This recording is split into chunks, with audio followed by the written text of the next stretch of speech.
Welcome back, spiralers. I'm actually really excited to have this conversation because we were just sitting here trying to discuss what we wanted to bring to the table for today's episode. And I had this thought that we've never really interviewed each other. I know you've been on people's podcasts and I've been on different ones, and we never really get to share those stories here. And so I just wanted to interview you as my guest on our podcast.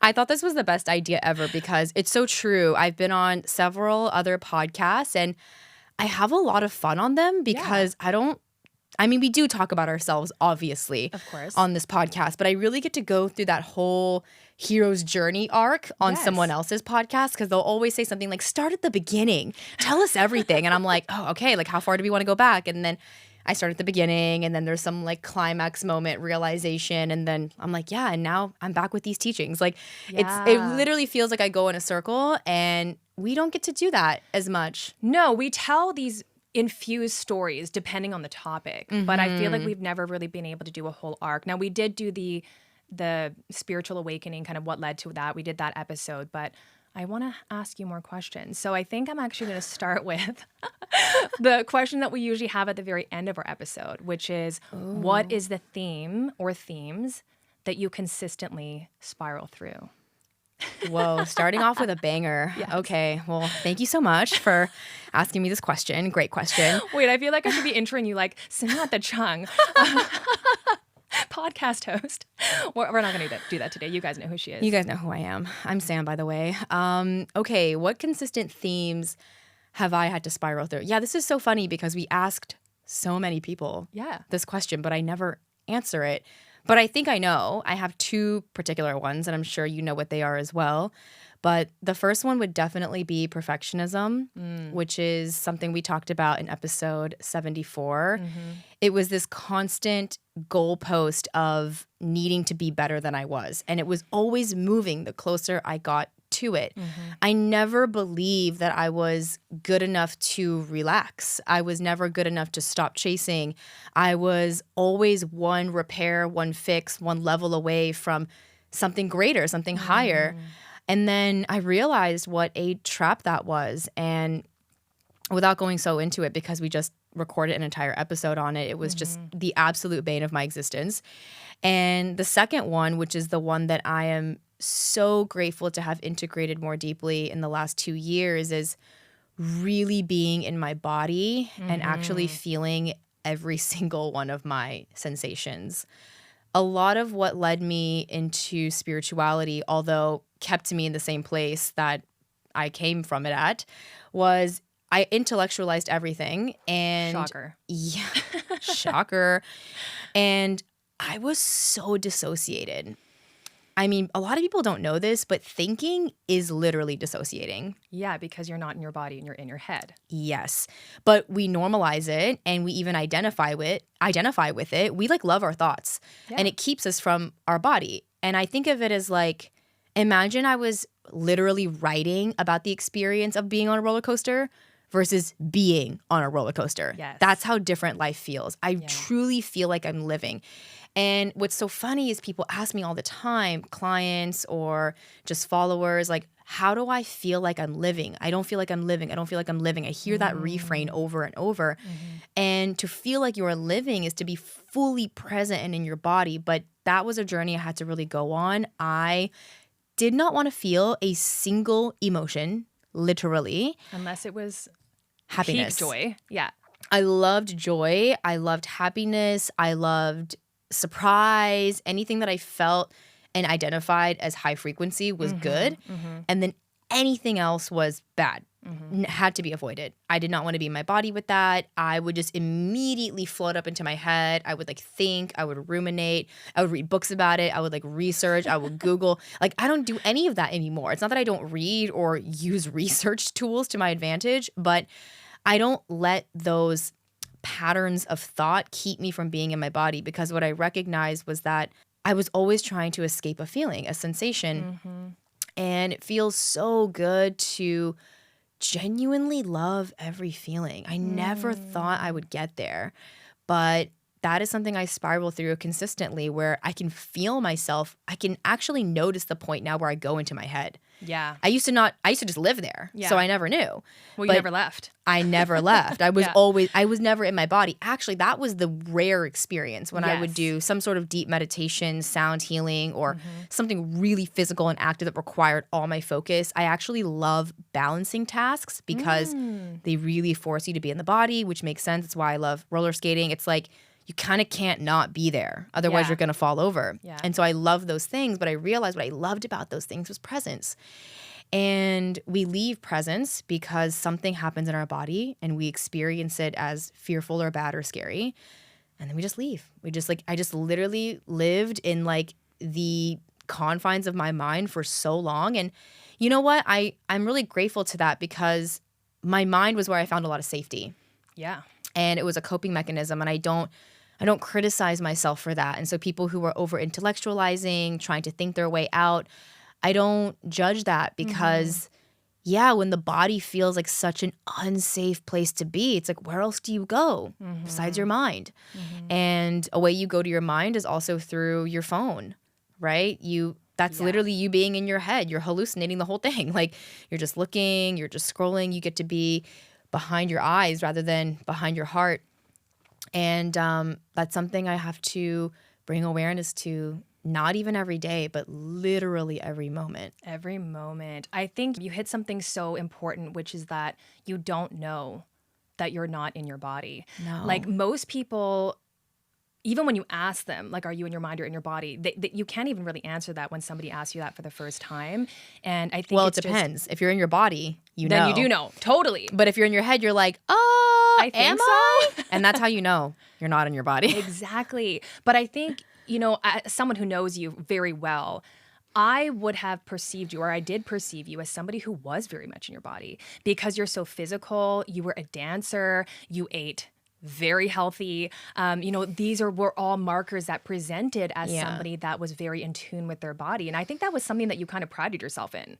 Yeah. I mean, there were definitely seasons where I was in my body. And I think the reason why I was so obsessed with physical activity was because that was the only time I was in it. Yeah, yeah. And I don't think people realize that. Like people who love to be active, people who love to get lost in like music or creativity or anything like that is you being in your body. But how do you take that state of consciousness into your daily life? How do you take that to the car? How do you take that to this conversation? How do you take that to the phone call? How do you take that to the dog walk?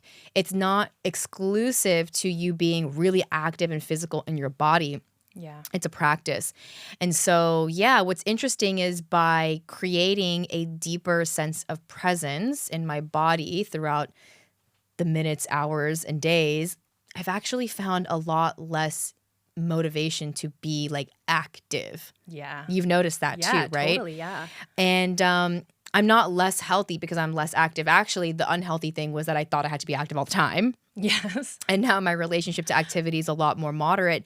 But I don't need it as like that drug hit anymore of presence because I'm present on the way to the workout. Yes. Like I am present during it, but I'm also present after. And so I'm not getting a break from my mind as much as I used to. I'm getting a break from my mind by being in my body all throughout the day. And it's so peaceful. Like I've gotten to this place now where I can just literally sit and actually experience no thoughts. Yeah. And it's so lovely. And even when I do, I just know that it is a thought. I don't have to engage with it so much. Whereas before, I was all thought.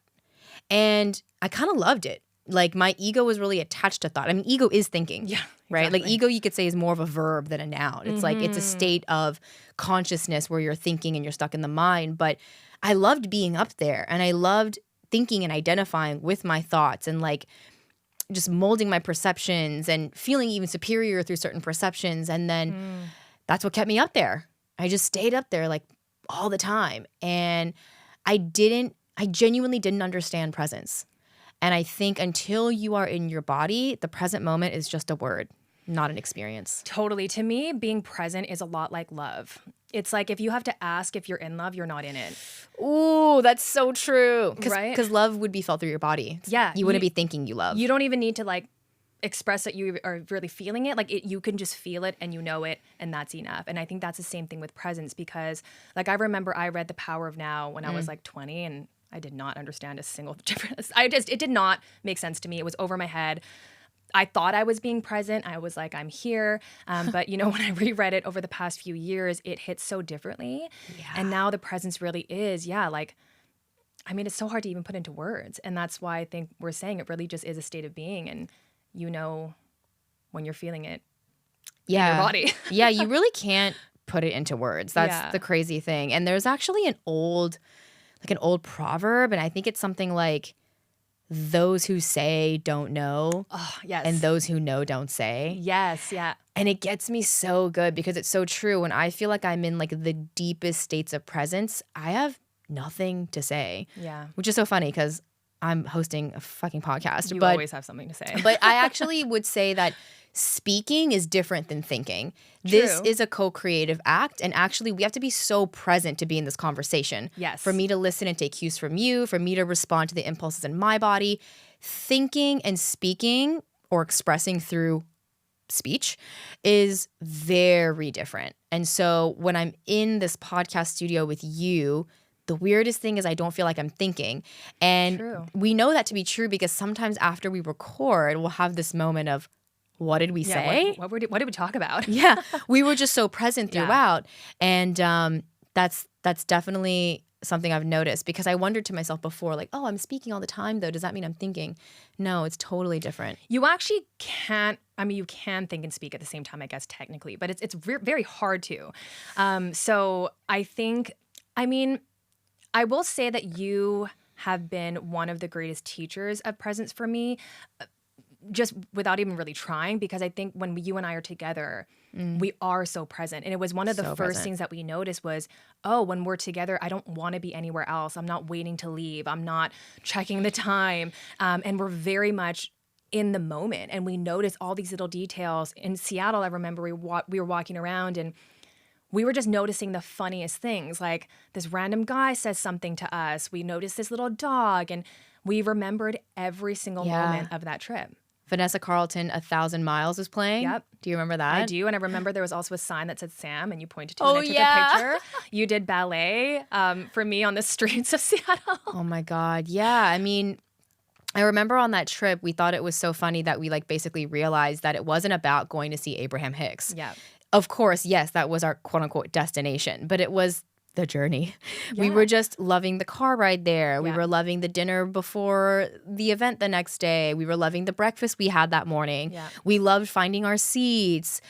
We loved seeing Melissa. She met up with us there. We loved dinner after. Like the whole stretch was just drenched in presence. And there was something so funny that happened because remember at the end, or actually all throughout the conference, Abraham Hicks calls on people. You raise your hand and they say that they will call upon whoever energetically needs it.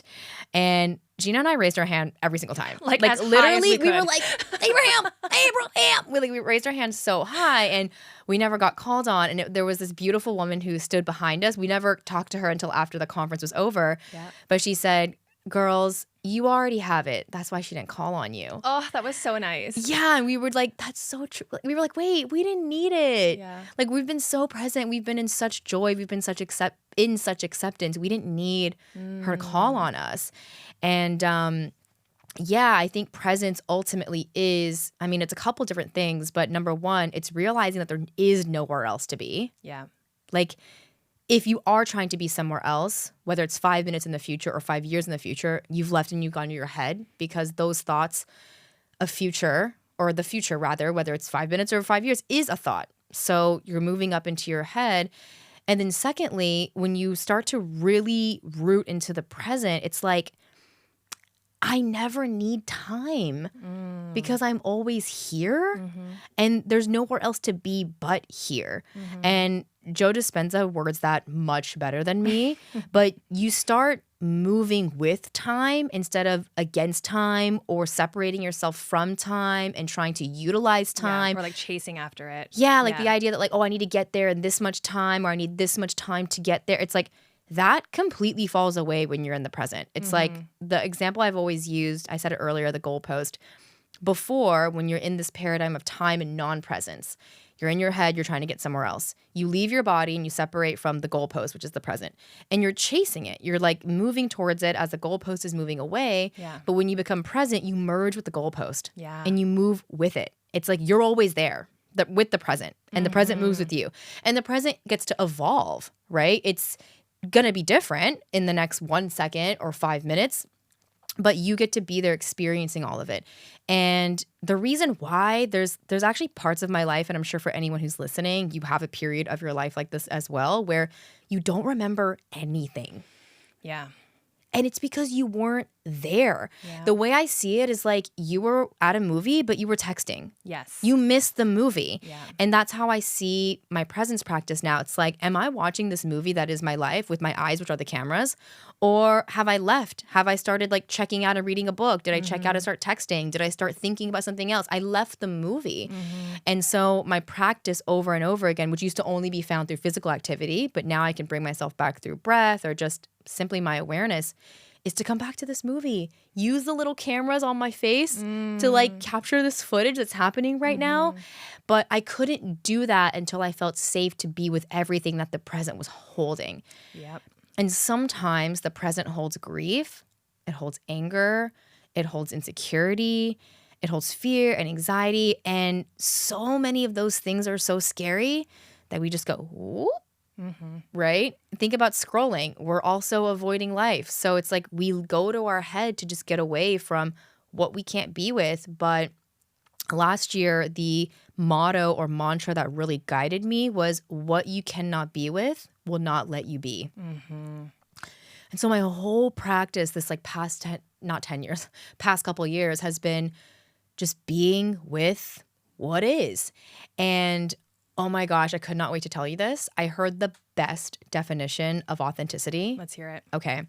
So I think when we think of authenticity, we think like your true self, your inner child. And those are not incorrect definitions of authenticity. But this definition blew me away. It was, authenticity is a nervous system that is free to be exactly as it is at any given moment. And I was like, dang, Yes. like that is so true. To be authentic is to be in your body in the moment with whatever is, and to be perfectly fine with it at any given moment. Yes. Because to be authentic is to not fight with who you are being. It's just to be with what is. And when you're being inauthentic, you're lying and rejecting what is. Yes. And so, or you're trying to cover up an emotion that's there. You're trying to be something that you're not. But authentic is, I feel sad or I feel so happy. It's like, it's being honest with what the nervous system is saying in the now moment. Yes, because the body doesn't lie, but your mind can. And so, Really good. Very, very well. And I mean, and that was very much your journey too. And I think sometimes you don't even know that you're lying to yourself. You really just think that that is what it is. And very similarly to like my journey, which was thinking that I loved being busy all the time, right? That was my body telling me, we don't like this, but my brain was like, we love this, right? And so I feel like you had a similar-ish kind of journey with that too, this kind of distortion of what your preference was, but it was really just your very protective way of not feeling what felt too big for you. Yeah. And so talk about how that journey was for you, because I think, you know, when I first met you to now, the arc has been quite the journey. And I remember saying to you, like, I'll never forget this day in the car. I was in Burnaby somewhere, and I was driving on the street. I just kept driving back and forth because I didn't want to get off the phone. And you were just not okay with feeling sad. And there were so many moments where you said, just, this is never going to change. It hasn't changed. And it's, you know, it hasn't gotten better. But what I could see was, no, it is getting better. I can see the expansion happening, but you couldn't. And now I feel like you did this major quantum leap into this space where you are so in your body. You're so accepting of all of your emotions. You cry all the time now. You actually tell me when you're sad in the moment. And you are so comfortable with being in your own pain. So talk about how you got there and what that journey was like. Okay, getting here was a brick by brick kind of journey. And the funny thing is, that's the only way it can happen. Yes. Because the journey to getting here, or rather the thing that prevented me from getting here when I did, although it all needed to happen in that way, was that I didn't want to go slow. Yeah. And so what kept me sort of suspended in my own trauma and self-created drama was constantly pendulum swinging. Yeah. So in the beginning, it was I only wanted to experience happiness, joy, productivity, maximum production. I just wanted to be like high vibes, literally listening to like EDM, like dance music from morning to night. Like that was my vibe. And there is still a part of me that is like that naturally. Like I vibrate higher naturally. Like I would say I'm a person who leans happy. And I think anyone who knows me knows that is true as a fire air sign. But initially, because I wanted to always go fast and I never wanted to slow myself down, naturally I'm going to pendulum swing to the complete opposite end of the spectrum, which would be like these absolute just crushing depressive lows, like crushing. And from that place, what I crave is its opposite. And so as soon as I would get a wind of energy back, I would be like high flying again, completely just cracked out on coffee and no sleep, almost like mania. Actually, I think I was hypomanic for sure. Yeah. So I would go up there again. And then because what I learned through a lot of my work with my body work and therapy work, coaching, that energy level cannot sustain itself. Just like you can't drive a car with your foot on the gas for very long, right? You would need to be like letting up and down and taking breaks, filling up. So I would come back crashing again. And this pendulum swing motion, because everything has an equal and opposite reaction. So until I was able to balance myself out, I was just going to repeat that forever. Yeah. And I repeated that in cycles of about, I'd say like 6-week cycles. Right? Like that was... Yeah, on average, like 6 weeks to 8 weeks. 6 to 8 week cycles. Yeah. I would basically be like around 3 to 4 weeks high and then like 2, sometimes 3 weeks low. And I repeated that for almost 2 years. Yeah. Like 2021, 2022-ish. It really started to like come to a head at the beginning of 2023. And honestly, the fact that I even managed to show up for this, like, as many times as I did and for all of my clients and my life is astounding. And I'm so proud of myself. But I went back and forth like that for a really long time, completely unable to see the pattern. Yeah, because you would always say, I'm back. And as soon as you said you're back, I was like, here we go. Until you're not. Yeah, and I would actually say that to you, like, until the next time. You're like, no, I think I figured it out this time. You're like, I really worked through it. I don't think I'm ever going to go back there. And I was like, okay. And I think that is what made it so painful every time, because there was this expectation that you wouldn't feel like that. And then you felt like you did something wrong. Yeah, because I really believed I wasn't supposed to feel like that. Yeah. And I wasn't able to see in full that what I was experiencing was a cycle. Like I didn't understand that the low was the completion of the cycle of the high. Exactly. And that the low would eventually, if not managed well, would lead to the same thing over and over. So I was just on this Ferris wheel, but like every time I would get to the top, I'd be like, I love the view. And then I'd be like, no. You'd be like clutching to like one of the bars, like, no. Yeah. But the call was to get off the Ferris wheel, which meant to break up with my quote unquote highs. And I couldn't imagine that initially, because every time I had to consider that, I was in a low. And the high felt like relief from the low. Yeah. And so what was really difficult was not lunging from the low into the high again, because that's just going to bring about another low, right? It's like taking drugs one day and realizing, I think people who have ever taken like really like high stimulants, whether it be coffee or something that's stronger, you take that willingly knowing that there's going to be a lull. Right. Actually, if you're not educated, then you wouldn't know, and maybe you would keep repeating it. Right. But if you did take it with that education, you would know, okay, this is going to be super fun, but then the next day, I'm probably going to feel like ass. Yeah. And I'm going to have to just like be okay with that low until I level out again. Yeah. But imagine if you didn't know that you were going to feel that low and you were like, oh my God, I've never felt this way. Like, this is bad. How do I get back to how I felt? that's how you take the drug again.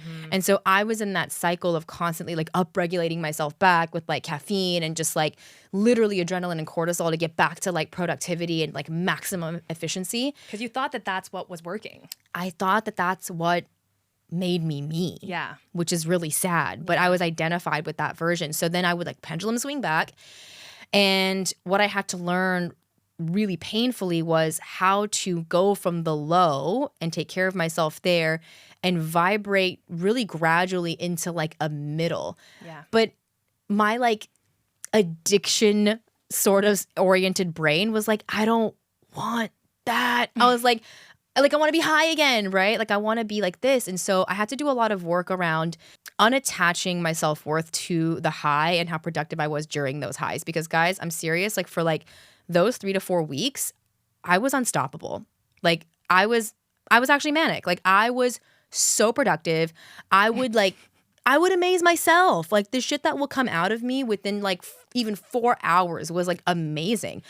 I always knew you were in that state because I would wake up in the morning to like 14 emails from you. Yeah. And like, you're like, I wrote an entire script for like XYZ and I did this. And you would just have the entire, this thing that we were supposed to work on for like a week. I'm like, I did it all. You're like, I'm last done. night. And I was like, what? And the email would be coming in at like 3 a.m. Yeah. Yeah. Yeah. So, so if anyone's ever heard of mania or hypomania, like it can be induced by like lack of sleep, lack of food, and obviously like stimulants like coffee and the like. So I would just be not sleeping. I'd be not eating. I'd be caffeinated. Yep. And I'd be like, I'm a god. Like I'm banging out some good shit at like 3 a.m. But then I could only do that for so many nights before obviously you go to sleep and then you wake up and you feel like you've been hit by a fucking train. Yeah.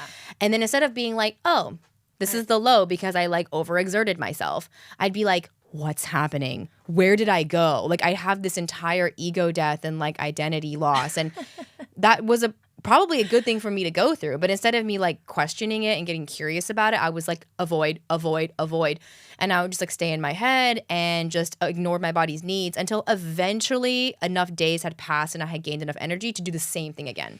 Yeah, I remember when I was doing my breathwork practicum too, you and I had done breathwork a few times as like my practice. And Sam would just always fall asleep. Within like 2 minutes.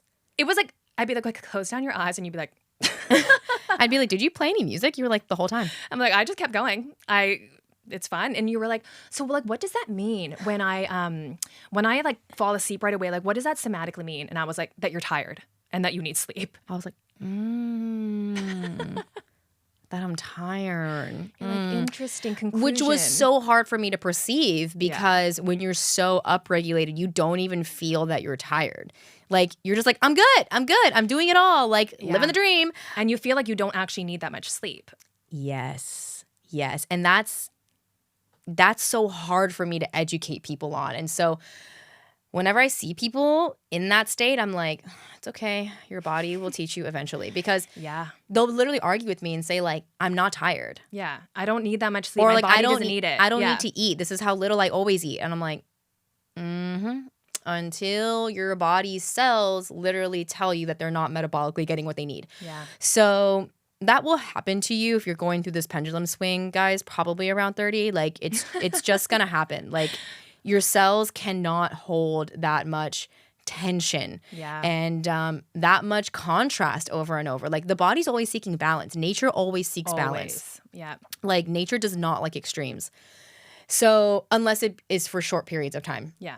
Like think about a catastrophe in the weather. It's very short. Like we don't have for days on end tornadoes. It's like a night. Right. So I was doing that over and over. And then I had to really learn how to find myself in this like middle way, as the Tao Te Ching says. But a lot of that had to come through the deconditioning of all the self-worth I had attached, obviously, to my high productivity, my high energy, and all of the acceptance and love I really thought that I would access through being this high vibe version. Because actually, true self-acceptance would be to accept all of my versions. But I was like, no, none of those. Yeah. Only these. Right. And so my deepest shadow work began when like I was so unbelievably depressed. Like, and I'm so grateful for that because had I never become depressed, I would have had nothing to accept. I would have had nothing to work on. I would have just kept going until my body broke down eventually. Something else would have happened. Yeah. And so, yeah, it was a slog learning how to just be with all of my feelings, learning how to feel like my ego's devastation at not being that like bam, bam, bam, bam, bam, like productive being. Like I learned how to be steady wins the race. Yeah. Which is pretty crazy because I've gotten way more done moving at this pace. But you don't believe that when you're in the pattern of only getting things done when you're upregulated. You're like, no, I have to go this fast. Like now, I don't drink coffee anymore. Or I have decaf, right? But like, it's so crazy because before I was like, I can't do anything until I have coffee because I have to be upregulated to get things done. And if you believe you have to be upregulated to get things done, then you fear downregulation. Yeah. You can't take rest. It's like threat to all the things that matter to you and help you become the acceptable, lovable version of yourself. Mm-hmm. And so I had to learn how to deburden that, decondition that. And that was the deepest work I ever did, was learning how to move slower. And something that I've learned is that moving slow is actually not slow. It's moving smoothly. Mm-hmm. And moving smoothly is moving swiftly. And so it's like you go slow to go smooth, and smooth is fast. Mm-hmm. And that took me, I'd say a year and a half to like really, really integrate. And now I genuinely feel like I move like a snail, but things are getting done. Well, yeah, because I think if you think about that journey of sustainably going at a slow pace, but being able to do it on a continuous basis to some degree versus these spurts. Yeah. And then these drops, the spurts and then the drops. If you actually were to like measure that on a graph or whatever, you would see that you would get farther because you're kind of able to keep on going. And I think, like you said, it's so hard for people to believe. Like all of our clients, when we tell them, just slow down. We promise you'll be able to get more done. You will be able to do the things that you're trying so hard to do, but just in a totally not supportive way. It's not until they actually experience it. And we always have those moments with them where they'll text us and be like, I get it now. Yeah. I see. Yeah. Yeah. I mean, I've been watching some of the Olympic like trials recently, or I don't know, have they actually started? I don't watch the Olympics like at all. So what? I have no idea. Well, you're a Cancer. You're not as sporty as I am. But I love the Olympics. I love the idea of that sort of physical and just athletic excellism or excellence and athleticism. I just love it. So it's so funny. My dad and I were watching I forget exactly how many meters this is. I'm going to sound so stupid, but it's like the shortest one. Okay? That's whatever that one is. Yeah. Is it like for swimming? No, running. Oh, running. Okay. For track. And dude, these guys are fucking booking it. And this race happens in all of 10 seconds or less. Yeah. And so we were watching this race and my dad and I were like, this race can only be 10 seconds. Look how fucking fast they're running. Right. Like you can only run that fast for literally 10 seconds. It's the most insane speed. They're running at the speed of like a 25 miles per hour car, like a human being. And when you think about it, it's so obvious that race would be 10 seconds. Yeah. But like a marathon's like 4 hours and you're running at a really different pace. And so it seems so obvious when you bring things into like a physical purview. Yeah. Like, oh, okay, like, yeah, if you run at a slower speed, you can run longer distances. If you run at a fast speed, you run very short distances. But then, like, we don't think about that energetically, right? Yeah. So if I'm energetically vibrating at the highest, I don't mean high frequency as in, like, feeling good and at peace. I mean, like, anxiety. Highest right? pace. Yeah, that's for high frequency, too. Yeah. Or high pace. There's a lot of friction in my energy. I can only sustain that for, like, how many days? Well, yeah. Depending on your nervous system, maybe 2 weeks max. Yeah. You will eventually crash. And I couldn't understand that it was actually me constantly hijacking myself into such a high frantic energy that was causing the breakdown. Yeah. I didn't understand. And so it's been a complete overhaul of the way I move in my life and my business. My business is my life. But how I move from a day-to-day basis from my body and my heart to be able to move so smoothly these like long distances. And yeah, I haven't been, wait, this is pretty crazy. When's the last time I was depressed? I mean, I don't know. I don't remember. Like really early this year. I guess so. And it was short because I knew what to do. Yeah. Yeah, that was also another marker of how many you were in certain Yeah. states, because you would measure like how many days it has been good. You'd be like, it's been good for this many days, and I can keep this going. But yeah, I think when it comes to what you're speaking to, when it comes to the body, when we are in that cycle, like a normal stress cycle, somatically in your body should be like a stress, you have a response, and then you have a repair. And then we just go through that cycle. But when we are in these elevated states and we're not regulated, we just go from stress to response, stress to response, stress to response, and there's no repair until your body literally does shut down, because it needs to have that moment to repair. But now you're doing that yourself. Yeah, absolutely. But I just thought about something really cool that this parallels. It parallels relationships too. Think The about rupture like, and repair. yeah, rupture, rupture, rupture, rupture. If you Yeah. don't repair as you rupture, the relationship falls apart. Yes. Yeah. So you got to do the repair part. You got to do the repair. And yeah, I think this also comes back to a lot of the work that I help my clients with, but it was also in really, really finalizing for myself this deep understanding that I am the source of all things. And if you are the source of everything, wouldn't you want to take exquisite care of the source? Right? Like, I think of myself sometimes like I'm a 3D printer, okay? I'm a literal 3D printer. Like, I think things and I make them. Yeah, yeah. If I care more about making things than the maintenance of the printer, pretty soon I'm not going to be able to make shit. Yeah. Like, if that 3D printer is broken, away goes our creative abilities and products and services. So the printer, me, has to be in the utmost exquisite, cared for condition in order to make sure that the things that it prints are also of high quality.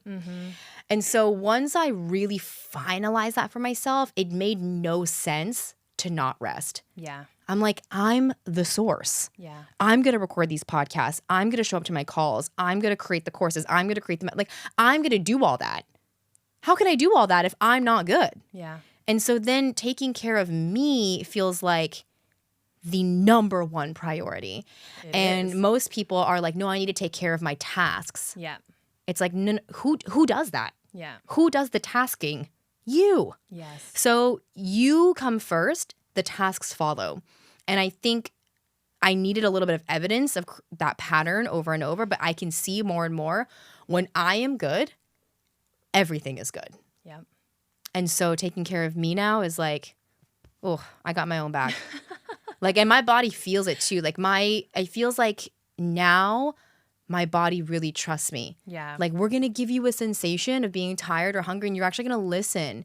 And it feels like I've befriended this child of mine that maybe I've even like abandoned, or like, it's like I've adopted them after like many years. And I'm learning about them. I'm like, oh, like my kid has to eat within an hour of waking up, or she like crashes like really early in the afternoon. Oh, like my kid feels best when she is co-creating with her best friend, or like dancing, or has music on. Right. It's like there are just certain things that my body needs in order to feel happy. And getting to know me in that way has just made my life feel, yeah, I mean, like, I feel amazing. I know. So that was the journey. I love that. You are very well spoken. You should have a podcast. That was the journey. Thank you for asking. This was so nice because I obviously talk to you all the time.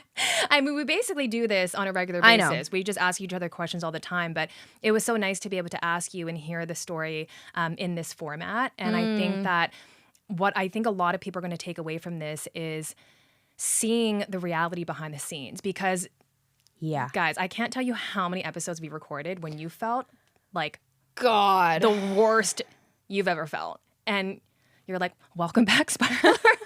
Well, there were actually several episodes where I was pretty candid about how I felt, or like what I had been experiencing. I've never wanted to hide from it, but honestly, like there were times when I didn't even know what was going on. So there was nothing to really, like, I didn't have the experience and the words yet to even talk about it. Yeah. But I'm really glad I got to today. And I think if anything, like experiencing that really just taught me how strong I am. I'm like, wow, I really like was getting through it with that.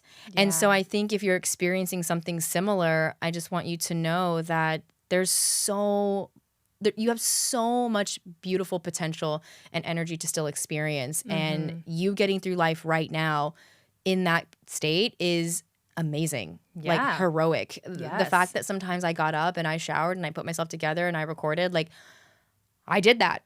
And that's how I know I'm strong, not that I show up when I feel good. Yeah. You know, it's easy for me to show up when I feel good, but because I showed up on those days, I honestly know I can like do anything. Well, that's how I know that everything happens, you know, for a reason and that things line up in such divine timing, because I think at that season of your life, if we were not having a podcast, you would have hidden a lot more. Like you would have been able to sustain this hiding pattern of not showing me, not letting me see, because I really didn't know how intense it got until we were doing this and I could see we were talking about it. And so I feel like for you, that season number 1 showed you, okay, I can do things even in this state. I can be seen in this state. I can still do things that are important to me.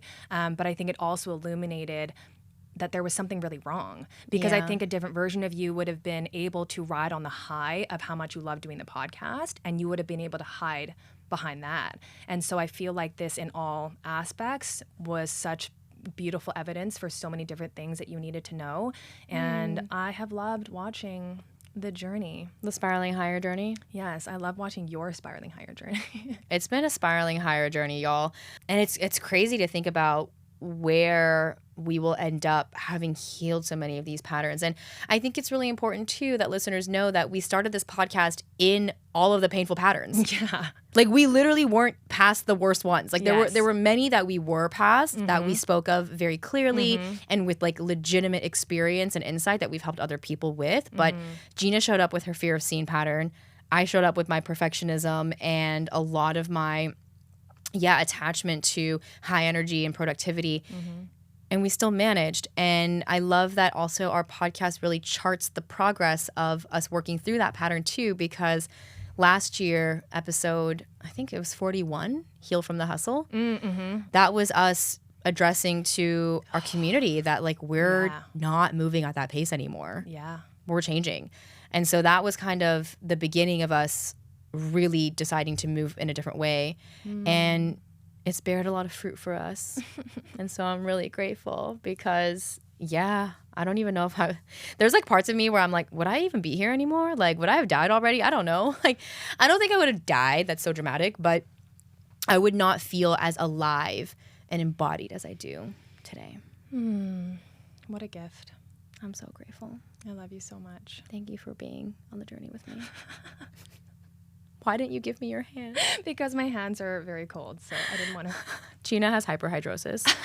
I have very bad circulation as well. My hands and my feet get like ice cold, so my husband calls me penguin. Cold hands, warm heart. Yeah. That's the perfect description. Yes. Well, thank you so much. I love this idea. Thank you for asking me about my spiraling higher journey. And I mean, there's more to come. The rest is still unwritten. The rest is still unwritten. I love that. I was just really nice to be able to ask you and have you be able to go on for that long. And I really did feel like I was having you on my podcast. But anyways, I love you long time. I love you so much. This was so fun. I can't wait to ask you about yours. Yes. We'll see you on the next one. Bye. Bye. Thank you so much for listening to this honest conversation. We hope it brought you peace, clarity, and a little bit further along your spiritual journey. If you loved this episode, it would mean the world to us if you left us a 5-star rating and a review so we can bring you more conscious conversations, spiritual topics, and guests. And we lovingly invite you to join our free Spiraling Higher community by clicking the link in the show notes to continue this healing dialogue and share with us how this episode impacted you. Come on in, introduce yourself, and meet your conscious besties in a safe space for healing conversations between us and other like-minded people on their healing journey. Here's to Spiraling Higher.